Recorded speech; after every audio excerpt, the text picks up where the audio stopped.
नमस्कार, मैं डॉक्टर छाया सोनी, सहायक आचार्य, शिक्षा संकाय, काशी हिंदू विश्वविद्यालय। स्वयं पाठ्यक्रम हिंदी भाषा एवं अध्यापन विधा, मॉड्यूल संख्या 8, जिसका शीर्षक है हिंदी भाषा में उच्चारण एवं वर्तनी में आपका स्वागत करती हूँ। आज के व्याख्यान का शीर्षक है अशुद्ध वर्तनी के प्रकार। इसके पूर्व हम लोगों ने उच्चारण पर बात करी है और वर्तनी पर भी बात हुई कि वर्तनी किसे कहते हैं, शुद्ध वर्तनी और अशुद्ध वर्तनी क्या है, उसका तात्पर्य क्या है। आज के व्याख्यान में हम लोग जिन बिंदुओं पर चर्चा करेंगे वे इस प्रकार हैं। परिचय, अशुद्ध वर्तनी के प्रकार, वर्तनी संबंधी सावधानियां, निष्कर्ष।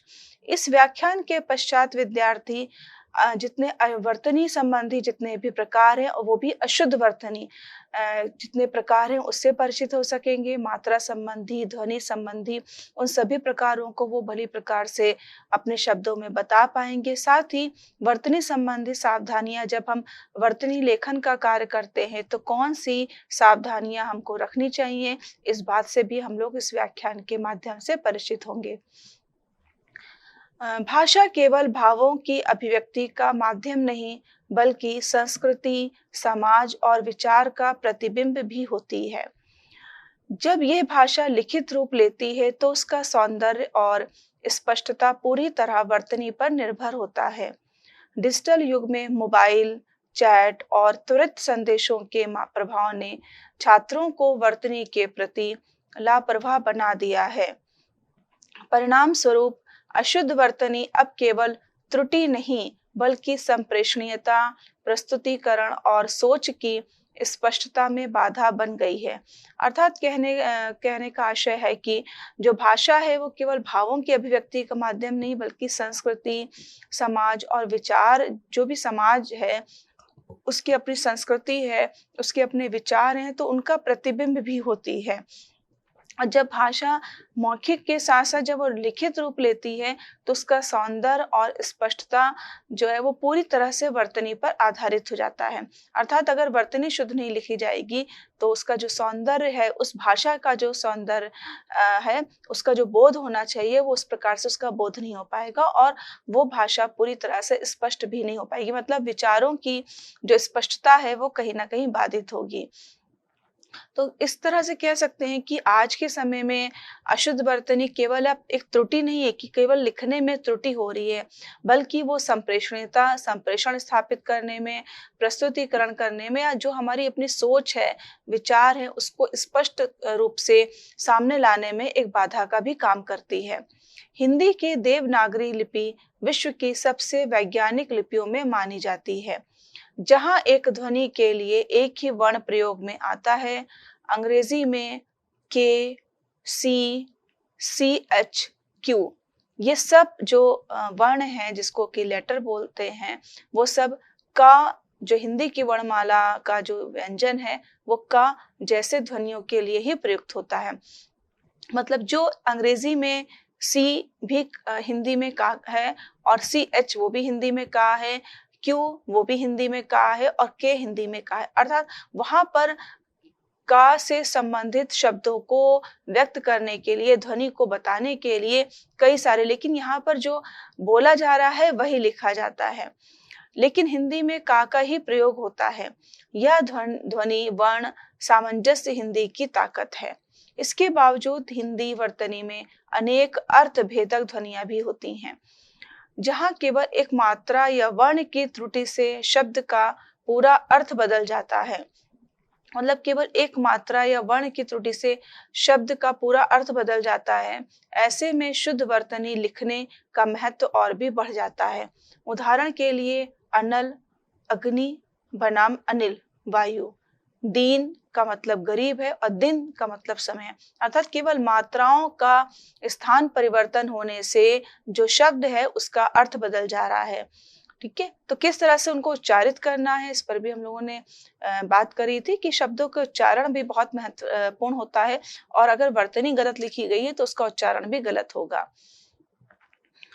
अशुद्ध वर्तनी के प्रकार: मात्रा दोष संबंधी अशुद्ध वर्तनी, विराम चिन्हों का गलत प्रयोग करना, वर्ण विन्यास संबंधी दोष, लिंग वचन संबंधी दोष, यौगिक संबंधी दोष और उच्चारण जन्य दोष। अशुद्ध वर्तनी के प्रकार में पहला जो है वो मात्रा दोष है। जब जब शब्दों में स्वर मात्राओं अर्थात आ, इ, ई, उ, री आदि का अनुचित, अनुपस्थित या अतिरिक्त प्रयोग हो जाए तो वह मात्रा दोष कहलाता है। अर्थात जब जो शब्द है उसमें जो विभिन्न प्रकार की मात्राओं का प्रयोग किया जा रहा है, अ का, आ का, उ का, अगर उनका जो उचित स्थान दिया गया है उसका अतिरिक्त या उसके जो उचित स्थान पर उसका हम प्रयोग नहीं करेंगे तो वहां पर मात्रा संबंधी दोष हो जाएगा। इसके सामान्य लक्षण ये हैं कि छोटी लंबी मात्राओं में अंतर का अभाव। अगर मात्राओं में अंतर नहीं समझ पा रहे हैं तो भी कहीं ना कहीं दोष होने की संभावना रहती है।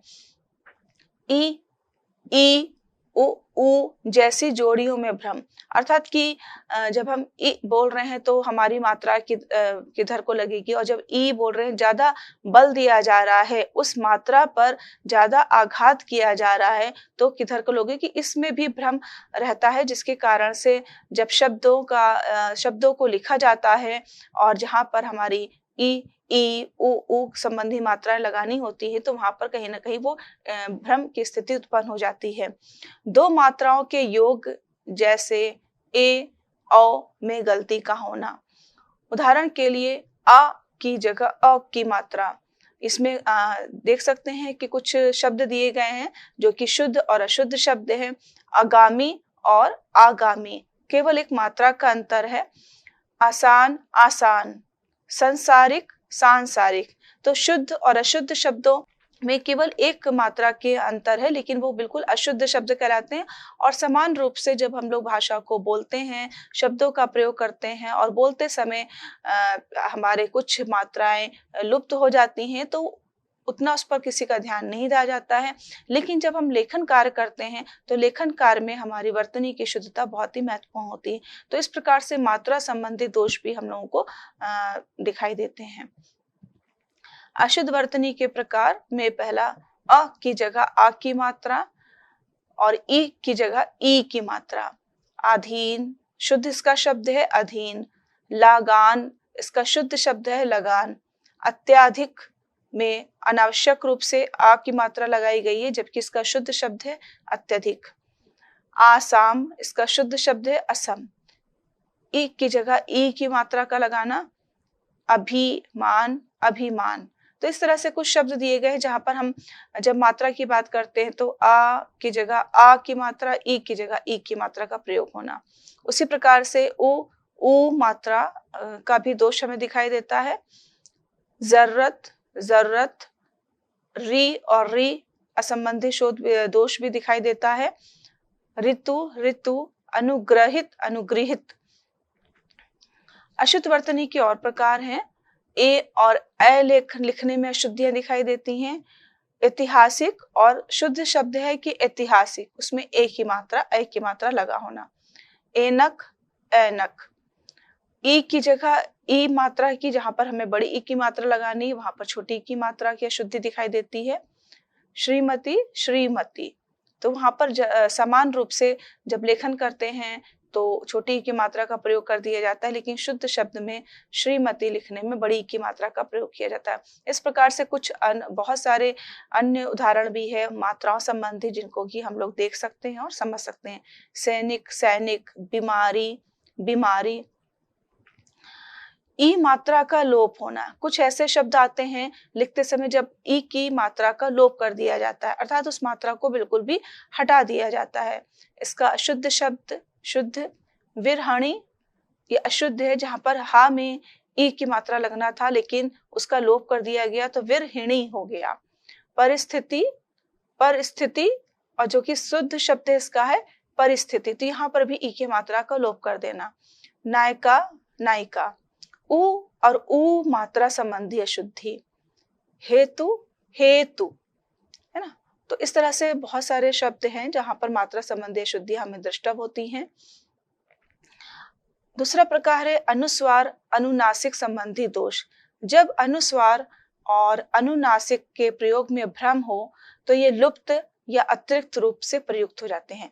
कि कहाँ पर अनुस्वार का प्रयोग करना है, किस शब्द में और किस शब्द में या वर्ण के ऊपर हमें अनुनासिक शब्द का अनुनासिक मात्रा का प्रयोग करना है। तो ये भी कभी अगर इसकी सही जानकारी नहीं है तो या इसको लगाने का स्थान सही स्थान नहीं का चयन नहीं हो पाता है, या तो इसको लोप कर दिया जाता है या फिर इसको बिल्कुल भी गलत स्थान पर लगाया जाता है।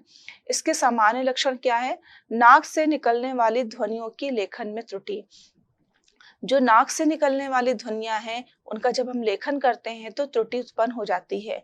स्थान परिवर्तन हो जाता है, जैसे हंसी, हंसी, हंसी, कांटा, कांटा, आंख, आंख, है ना? तो इस प्रकार से अनुस्वार कैसे, इसका ध्वनि कहाँ से निकल रही है, अगर उसका सही प्रकार से ज्ञान नहीं है, तो भी जब हम लेखन काम कर रहे हैं तो हमारे अनुस्वार और अनुनासिक संबंधी दोष दृष्टव्य होते हैं। वर्ण विन्यास संबंधी दोष, जब किसी शब्द के अक्षरों को क्रम में लिखा जाए लेकिन उसका क्रम जो है वो उचित क्रम ना हो करके अनुचित क्रम हो जाता है, अर्थात उसके क्रम को बदल दिया जाता है, जिससे अर्थहीनता या अर्थ विकृति हो, है ना? तो वर्ण विन्यास जो एक अक्षरों का एक निर्धारित क्रम है, उस क्रम में उसको नहीं लिखा जा रहा है बल्कि उसके क्रम को परिवर्तित कर दिया जा रहा है, जिससे कि अर्थहीनता, अर्थ समझ में नहीं आता है और उसकी विकृति हो जाती है। इसके सामान्य लक्षण, तेजी में लिखते समय वर्णों की स्थिति गड़बड़ाना। जब अगर हम शीघ्रता से किसी शब्दों को लिखते हैं या शीघ्रता में आकर के जल्दी जल्दी काम करते हैं, तो भी हमारे लिखे हुए जो वर्ण है वो गड़बड़ हो जाते हैं, उसमें शुद्धता नहीं दिखाई देती है। उच्चारण संलग्न लेखन का प्रभाव, कुछ जब अगर उच्चारण गलत हुआ है तो भी वो हमारे जब लेखन में आता है वो शब्द, तो उसको भी हम अशुद्ध लिखते हैं। उदाहरण के लिए अशुद्ध शब्द है पुस्तकालय, ये अशुद्ध शब्द है, जिसका शुद्ध शब्द है पुस्तकालय। अनावश्यक रूप से जब कोई ता में आ की मात्रा जुड़ गई तो वो पुस्तकालय हो गया है। परकाष्ठा, ये अशुद्ध शब्द है, पराकाष्ठा शुद्ध शब्द है। तो इस प्रकार से वर्ण विन्यास के क्रमों को बदल जाने से भी मात्रा शुद्ध वर्तनी संबंधी दोष दृष्टव्य होते हैं। लिंग वचन संबंधी दोष, जब संज्ञा, सर्वनाम, क्रिया में लिंग या वचन सामंजस्य ना हो, अर्थात जब संज्ञा लिखी जा है, सर्वनाम है और क्रिया में इनमें लिंग का या वचन का सामंजस्य ना हो, कहाँ पर कौन सा संज्ञा के बाद क्या लगेगा, कौन सा लिंग लगेगा, कौन सा वचन लगेगा, अगर इसका स्पष्ट ज्ञान नहीं है तो भी हमारे लिंग वचन संबंधी दोष दिखाई देते हैं। सामान्य लक्षण, क्रिया और कर्ता में विसंगति, क्रिया और कर्ता में एक संगति ना होकर के विसंगति है। स्त्री पुरुष विशेषणों का भ्रम, जो स्त्री पुरुष के साथ जो विशेषण प्रयोग किए जाएंगे उसमें भी भ्रम की स्थिति है।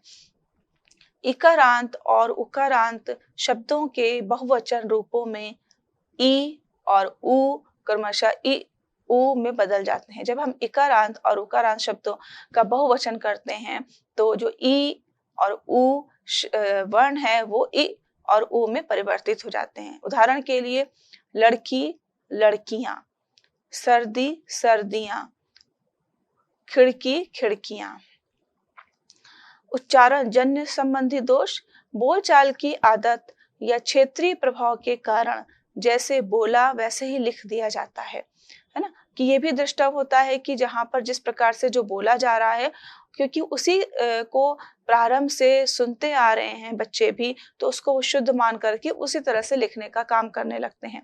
तो यही पहली आवश्यकता बन जाती है कि उच्चारण शुद्ध किया जाए, नहीं तो जो भी सुना जाएगा, जो शब्दों को सुना जाएगा उसके सुन करके वही शब्द लिख दिया जाएगा और हमारा जो लेखन है, वर्तनी है, वो अशुद्ध होगी।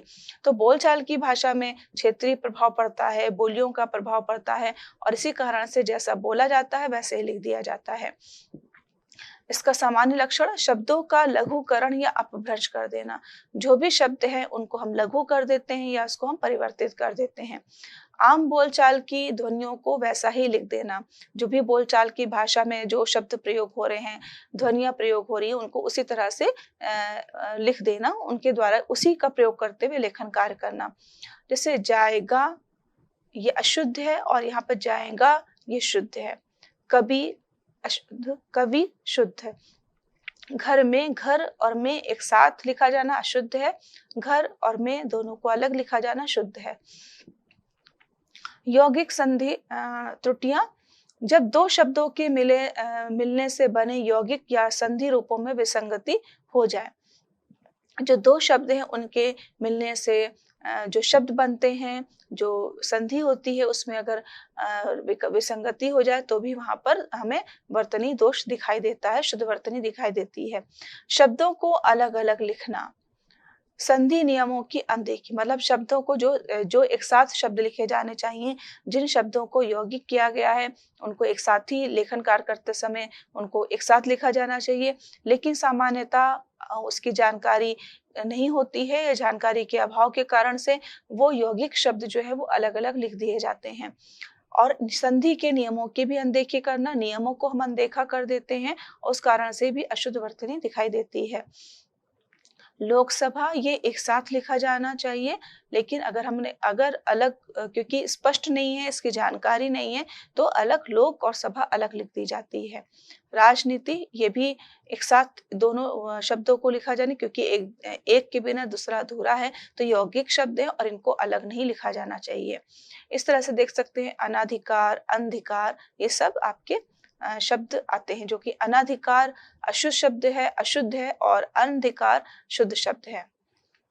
अशुद्ध वर्तनी के प्रकारों में विराम चिन्हों की अशुद्धियां ये भी है कि मात्रा संबंधी, वर्ण विन्यास संबंधी, अनुनासिक, अनुस्वार संबंधी अशुद्धियां दृष्टव्य होती हैं। लेकिन एक प्रमुख अशुद्धि हमको जो दिखाई देती है वो शब्दों को लिखते समय उचित विराम चिन्ह का प्रयोग न करना। तो विराम चिन्हों की अशुद्धियां, विराम चिन्ह वे संकेत हैं जो वाक्य में ठहराव, उतार चढ़ाव, प्रश्न, विस्मय, उद्धरण आदि को स्पष्ट करते हैं। इनका प्रयोग भाव की स्पष्टता और वाक्य की सुसंगतता बनाए रखने के लिए अनिवार्य होता है। इनके प्रयोग में होने वाली त्रुटियां विराम चिन्हों की अशुद्धियां कहलाती हैं। तात्पर्य कि ये वे संकेत होते हैं जहां पर हम कोई भी वाक्य लिखा है, कोई अनुच्छेद लिखा गया है, तो कहाँ पर ठहराव की आवश्यकता है और किन शब्दों में उतार चढ़ाव की आवश्यकता है, कौन से जो कथन है वो प्रश्नवाचक हैं, कहाँ पर आश्चर्य की बात हो रही, उन सारे कहीं पर उदाहरण दिया जा रहा है। तो जो इन विभिन्न तरह के जो वाक्य हैं उनका जब प्रयोग कर रहे हैं किसी अनुच्छेद में, तो उनसे संबंधित यहाँ संकेत है कि वो वाक्य किस चीज को प्रकट कर रहा है। तो इनका प्रयोग जो है वो भाव की स्पष्टता, जो विभाव को उन वाक्यों के माध्यम से अभिव्यक्त किया जा रहा है उसको, उसकी स्पष्टता को बताते हैं।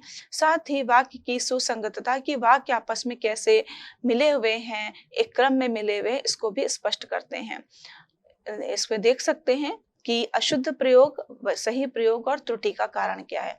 जैसे वह स्कूल गया, इसमें पूर्ण विराम नहीं लगाया गया है, जबकि जो इसका सही प्रयोग होगा वह स्कूल गया, क्योंकि अगर पूर्ण विराम नहीं लगाया तो वहां पर संभावना भी कुछ भी बन सकती है, अर्ध विराम लगाने की या विस्मय बोधक चिन्ह लगाने की या उद्धरण लगाने की, लेकिन वो उस वाक्य के आगे क्या वाक्य लिखा गया, उसके पहले क्या वाक्य लिखा गया, वो उस पर निर्भर करता है कि यहाँ पर शुद्धता जो है वो पूर्ण विराम की है। तो यहाँ पर त्रुटि का कारण क्या हो गया कि पूर्ण विराम की उपेक्षा की गई है। राम ने कहा मैं नहीं जाऊंगा, तो राम ने कहा मैं नहीं जाऊंगा, राम ने कहा, इसके बाद कॉमा लगना चाहिए। यहाँ पर उद्धरण चिन्ह की अशुद्धता है। क्या आप कल आएंगे, ये एक प्रश्नवाचक वाक्य है, तो यहाँ पर प्रश्नवाचक जो चिन्ह है उसकी उपेक्षा की गई है। हाय कितना सुंदर दृश्य है, ये एक आश्चर्य को बता रहा है, तो यहाँ पर विषम आदि बोधक चिन्ह की कमी है जो कि लगा होना चाहिए था। मुझे आम, अमरूद और केला पसंद है, ये अशुद्ध वाक्य है। अशुद्ध तरह से विराम चिन्हों का प्रयोग हुआ, जबकि सही प्रयोग में मुझे के बाद उद्धरण चिन्ह नहीं लगना है। आम, अमरूद और केला पसंद है, आम और अमरूद दोनों फल हैं, उसके बीच में उद्धरण चिन्ह लगना है, तो अनावश्यक रूप से अल्प विराम का यहाँ पर प्रयोग कर दिया गया है। तो मुझे, आम, मुझे के बाद जो अल्प विराम है वो अनावश्यक है, और आम, अमरूद के बाद के बीच में जो अल्प विराम लगा है वो शुद्ध है। वर्तनी संबंधी सावधानियां क्या हैं? उच्चारण और लेखन में संतुलन बनाएं। पहली सावधानी ये रखनी है कि जब हम उच्चारण करें, शब्दों को बोलें, और जब लेखन कार्य करें, दोनों के बीच में संतुलन बनाना है। हिंदी भाषा ध्वन्यात्मक अवश्य है, परंतु लिखने में वैज्ञानिक अनुशासन का पालन किया जाता है। गलती तब होती है जब विद्यार्थी केवल सुनकर या बोलचाल के प्रभाव से वर्तनी लिखने लगते हैं। उन्होंने जैसा सुना और उसी तरह से लिखने का कार्य प्रारंभ कर दिया, उसके नियमों को नहीं देखा, व्याकरणिक नियमों को नहीं देखा, तो वर्तनी में अशुद्धि दिखाई देती है। तो इसके लिए आवश्यकता है कि उच्चारण शुद्ध हो और लेखन में भी शुद्धता आएगी, तो दोनों में संतुलन होना चाहिए। उदाहरण के लिए देख सकते हैं कि जाएगा जहां पर या का प्रयोग किया गया वो गलत है और ए का प्रयोग है वो सही है। सावधानी क्या बरतनी है कि शब्दों को सुनकर नहीं, शब्दकोश देखकर लिखने की आदत विकसित करें। उच्चारण की तुलना मानक लेखन से करें। जो उच्चारण हो रहा है और जो मानक लेखन हमारे पास उपस्थित है पहले से, उसको देख करके तब हम उच्चारण को देखें कि जो उच्चारण किया गया शब्दों का वो लेखन के अनुसार ठीक है या नहीं ठीक है। संदर्भ अनुसार शब्द पहचाने। वर्तनी तभी सटीक होती है जब शब्द का संदर्भ स्पष्ट हो। जिस संदर्भ के में शब्दों को लिखा जा रहा है वो स्पष्ट होना चाहिए। उदाहरण के लिए फल खाने योग्य, फल परिणाम, बांध क्रिया, बांध जल संरचना। अर्थात फल शब्द के दो अर्थ हैं निकल रहे हैं कि एक फल जिसको कि खाया जाता है, दूसरा फल जो कि एक परिणाम को परिलक्षित करता है। तो यहाँ जो जिस वाक्य में, जिस संदर्भ में हम वाक्यों का निर्माण कर रहे हैं और उस वाक्य में जो फल शब्द है वो कहाँ पर प्रयुक्त, उचित प्रयुक्त होगा। तो विद्यार्थी संदर्भ से संबंधित वाक्य बनाकर शब्द प्रयोग करें। संदर्भ को देखें कि प्रकृति के संदर्भ में बात हो रही है या स्वास्थ्य के संदर्भ में बात हो रही है या किसी के परिणाम के संदर्भ में बात हो रही, तो वहां पर उपयुक्त कौन सा शब्द प्रयुक्त होगा इसके बारे में उनको जानकारी होनी चाहिए। तो विद्यार्थी संदर्भ में संबंधित वाक्य बनाकर शब्द का प्रयोग करें और समान ध्वनि वाले भिन्न अर्थ वाले शब्दों की सूची बनाएं। ऐसे शब्दों की सूची बनाएं जो कि समान अर्थ देते हैं और ऐसे शब्दों की सूची बनाएं जो कि समान ध्वनि वाले हों। शब्दकोश और तकनीकी साधनों का नियमित उपयोग करें। शब्दकोश देखने की आदत डालें और जो भी तकनीकी साधन है उनका नियमित प्रयोग करें। सावधानी जो बरतनी है, छात्रों को ऑनलाइन हिंदी शब्दकोश जैसे शब्दकोश.com, भारतवाणी.in का प्रयोग सिखाएं। नियमित रूप से जहां पर भी शब्दों के लेखन में समझ में आ रहा है कि मात्रा स्पष्ट नहीं हो रही है, कि ई की मात्रा लगनी है या ई की मात्रा लगनी है, अ लगी है या आ की लगनी है, तो तुरंत वहां पर बच्चों में, विद्यार्थियों में आदत विकसित हो जानी चाहिए या शिक्षक का कर्तव्य है कि विकसित करे। वो शब्दकोश देखे और शब्दकोश देख करके उस शब्द के लेखन को समझे कि यहाँ इस विशिष्ट शब्द में किस प्रकार की मात्रा का प्रयोग किया गया है। साथ ही साथ तकनीकी युग चल रहा है तो शब्दकोश.com का भी हम लोग उपयोग कर सकते हैं, भारतवाणी.com का भी उपयोग कर सकते हैं। इन सब का प्रयोग हमें करना सिखाया जाना चाहिए, शिक्षक को भी आना चाहिए और विद्यार्थी भी इसका प्रयोग करने के लिए उनको भी हमें प्रेरित करना चाहिए। कक्षा में आज का एक नया शब्द अभ्यास अपनाएं। मतलब प्रत्येक दिन कुछ ऐसा करें कि बच्चे नए नए शब्दों को सीखें, नए नए शब्दों का उच्चारण भी सीखें और नए नए शब्दों को बोलने का अभ्यास के साथ साथ उन शब्दों को कैसे लिखा जाना है, उन शब्दों को लिखते समय मात्राओं का किस प्रकार से ध्यान रखना है, इसी के कारण से जो वर्तनी है वो शुद्ध हो पाएगी। तो इसका भी नियमित अभ्यास कराया जाना चाहिए। साथ ही साथ एनसीईआरटी वर्तनी निर्देशिका से उदाहरण भी लें। एनसीईआरटी ने एक वर्तनी निर्देशिका दे रखी है, उसको भी प्रतिदिन देखने की आदत डालनी चाहिए और वहां से भी हम उदाहरणों को ले सकते हैं। पुनरावलोकन की आदत डालें। अक्सर विद्यार्थी वर्तनी त्रुटियां करते हैं क्योंकि वे लिखे को दोबारा नहीं पढ़ते हैं। पुनरावलोकन करा, आप जो लिखा गया है, जिस अनुच्छेद को लिखा गया है और गद्यांश या पद्यांश जो भी लेखन कार्य किया गया है, एक बार लिखने के बाद उसको पुनः देखने की आदत डालनी चाहिए, उसको पुनः पढ़ने की आदत डालनी चाहिए। तब समझ में आएगा कि जो लेखन किया गया है वो शुद्ध है या अशुद्ध, उसमें वर्तनी संबंधी कितनी अशुद्धियां दृष्टव हो रही हैं या वर्तनी को लेकर के उसमें किसी भी प्रकार की अशुद्धि नहीं है। तो इस तरह की भी आदत विकसित करनी चाहिए। कि जो भी लिखा जाए, चाहे वो छोटे-छोटे वाक्य लिखे जाएँ या एक बड़े वाक्य लिखे जाएँ, कोई छोटी कहानियाँ लिखी जाएँ, कथाएँ लिखी जाएँ या कुछ भी जो भी हमारे विधाएँ गद्य की विभिन्न विधाएँ हैं, उनमें से कुछ भी लेखन के कार्य हो रहे हैं, तो उनको दोबारा उन पर दृष्टि डालना बहुत ही आवश्यक हो जाता है। उत्तर लिखने के बाद 3 बातों की जाँच करें। जब हम प्रश्नों के उत्तर लिखते हैं, तो उनकी बच्चों को प्रेरित करना चाहिए कि 3 बातों की अवश्य जाँच करें। मात्रा की, वर्णक्रम की, विसर्ग, अनुस्वार और अनुनासिक की। इनको ज़रूर देखना चाहिए। वो अलग बात है कि जब हम वर्तनी शुद्धि की बात करते हैं, तो हमारा अक्षर की बनावट, एक अक्षर से दूसरे अक्षर की दूरी, ये भी बहुत ही महत्वपूर्ण हो जाती है। वहाँ वो सुंदरता की बात हो रही, लेकिन यहाँ पर अगर अशुद्ध है, तो वो किसी भी तरह से क्षम्य नहीं है। कठिन और भ्रमित शब्दों की सूची तैयार करें। सावधानी, विषयवार, पाठ्य पुस्तकवार शब्द सूची बनाएं, जिसकी विषयवार शब्द की सूची बना सकते हैं। पाठ्य पुस्तक के अनुसार शब्दों को ढूंढा जा सकता है और उनकी सूची बनाई जानी चाहिए। प्रतिदिन 5 नए शब्द या 10 नए शब्द, ये कक्षा के स्तर पर निर्भर करता है कि किस कक्षा में इस तरह की अशुद्धियाँ ज़्यादा दिखने को मिलती हैं, वहाँ पर बच्चे का मानसिक स्तर क्या है, तो उस प्रकार से हम लोग निर्णय ले सकते हैं या निर्धारित कर सकते हैं कि 5 नए शब्द या 10 नए शब्द, और वो शब्द कितने जटिल होंगे, ये भी शिक्षक को निर्धारित करना है कक्षा के स्तर के अनुसार से। संधि, यौगिक और शब्द संरचना पर विशेष ध्यान दें।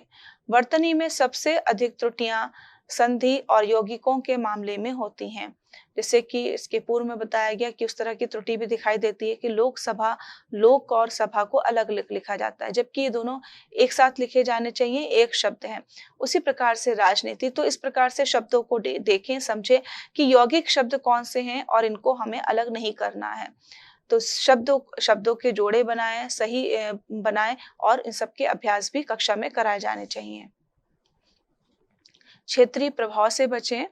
जो बहुत सारी बोलियों का, हमारी जो क्षेत्रीय भाषा है, उसका प्रभाव भी हमारे लेखन कार्य पर पड़ता है और वर्तनी हमारी अशुद्ध हो जाती है। उदाहरण के लिए देख सकते हैं कि स्कूल को सकूल लिखना, तो सावधानी क्या बरतनी है कि मातृभाषा का सम्मान करते हुए हिंदी में मानक शब्दावली का प्रयोग सिखाना, शब्द तुलना तालिका तैयार करना, नियमित श्रुतलेख और वाचन करवाएं। कक्षा में नियमित श्रुतलेख और वाचन भी कराया जाना चाहिए। शुद्ध वर्तनी की जड़ है सुनना और पढ़ना। अगर हमें वर्तनी को शुद्ध लिखना है, तो सही शब्दों को सुनने की आदत डालनी चाहिए और सही शब्दों को पढ़ना है। साथ ही साथ व्याकरण का भी ज्ञान होना चाहिए। बच्चों को व्याकरण का भी उचित ज्ञान कराना है कि वो समझ सकें कि उच्चारण स्थान के आधार पर शब्दों का कैसा उच्चारण हो रहा है, और जो उच्चारण हो रहा है वो अगर शुद्ध है तो सुन करके वो सही लिखेंगे। तो सही सुने और सही लिखें। सप्ताह में 2 बार श्रुतलेख कराएं, 2 बार। ये भी कक्षा के स्तर पर निर्भर करता है। प्रतिदिन श्रुतलेख कराया जा सकता है और कुछ नवीन मुद्दों पर श्रुतलेख कराया जा सकता है। साथ ही साथ शुद्ध उच्चारण के साथ पठन अभ्यास कराना अनिवार्य बनाएं। शुद्ध उच्चारण के लिए ध्वनि विज्ञान आधारित अभ्यास कराना। शुद्ध उच्चारण से ध्वनि और वर्ण के बीच संबंध स्पष्ट होता है। उदाहरण, श, सा, ड़, न। सावधानी कि जिह्वा और मुखांगों की स्थिति समझाना कि कौन से ऐसे वर्ण हैं जो जिह्वा से निकल रहे हैं और कौन से ऐसे वर्ण हैं जहां पर हमारे मुख के अंग की कैसी उसका जो स्वरूप है वो कैसा बन जाता है, उसकी बनावट कैसी होती है। दृश्य श्रव्य माध्यम का प्रयोग करना। प्रतिदिन दृश्य श्रव्य माध्यम वर्णों का उच्चारण करें और उनको सुने और फिर लिखें और उसका पुनरावलोकन करें। विद्यार्थियों को आत्म मूल्यांकन के लिए भी प्रेरित करें। सावधानी जो बरतनी है कि स्वयं सुधार और गलतियों की डायरी बनाने को प्रोत्साहित करें। स्वयं से वो देखें, समझें, लिखें और फिर उस पर निगाह डालें, दृष्टि डालें, पढ़ें। दूसरों से भी पढ़वाने का उसको काम करें, लेखन कार्य को दूसरों को भी दिखाएं और इस तरह से स्वयं सुधार की एक आदत डालनी चाहिए और जो भी गलतियां हो रही हैं उनको लिखें कि वो दोबारा गलती ना होने पाए। शिक्षकों द्वारा शब्द विश्लेषण का मूल्यांकन कराया जाए। जो शब्द लिखे गए हैं वो किस प्रकार से लिखे गए हैं, किस प्रकार की गलती है और कहाँ पर सुधार हो सकता है, उसका भी विश्लेषण करना चाहिए। तो निष्कर्ष में कह सकते हैं कि वर्तनी भाषा का वह आधार है जो उसकी स्पष्टता, गरिमा और संप्रेषणीयता को सुनिश्चित करता है। इस व्याख्यान के माध्यम से जाना गया है कि अशुद्ध वर्तनी केवल एक लेखन दोष नहीं है, बल्कि संप्रेषण की प्रक्रिया में एक बड़ी बाधा भी बनती है। मात्रा दोष, अनुस्वार त्रुटि, वर्ण क्रम में गड़बड़ी होना, विराम चिन्हों का गलत प्रयोग या लिंग वचन संबंधी अशुद्धियां, विविध प्रकार की वर्तनी त्रुटियां भाषा के सौंदर्य को भी बिगाड़ देती हैं। इन त्रुटियों से बचने के लिए सावधानी पूर्वक लेखन, संदर्भ आधारित शब्द चयन, शब्दकोश का प्रयोग, पुनरावलोकन की आदत और शुद्ध उच्चारण का अभ्यास अत्यंत आवश्यक है। जब शिक्षक इन पहलुओं को विभिन्न शैक्षणिक गतिविधियों और मूल्यांकन विधियों के माध्यम से रोचक व सजीव बना देते हैं, तब विद्यार्थी वर्तनी के प्रति न केवल सजग होते हैं, बल्कि उसमें आत्मविश्वास भी प्राप्त करते हैं। इस प्रकार वर्तनी शिक्षण केवल भाषा कौशल नहीं, बल्कि व्यक्तित्व, सोच और संस्कृति के गठन की प्रक्रिया बन जाती है। तो इस प्रकार से इस व्याख्यान में पूर्ण रूप से वर्तनी अशुद्धि के प्रकार के कितने प्रकार की वर्तनी में हम अशुद्धियां देख सकते हैं, उन पर बात करी गई है। मात्रा संबंधी, वर्ण विन्यास संबंधी, ध्वनि लोप संबंधी, अनुस्वार संबंधी और उनके लिए क्या उपाय कर सकते हैं, इस पर पूर्ण रूप से बात करी गई है। धन्यवाद।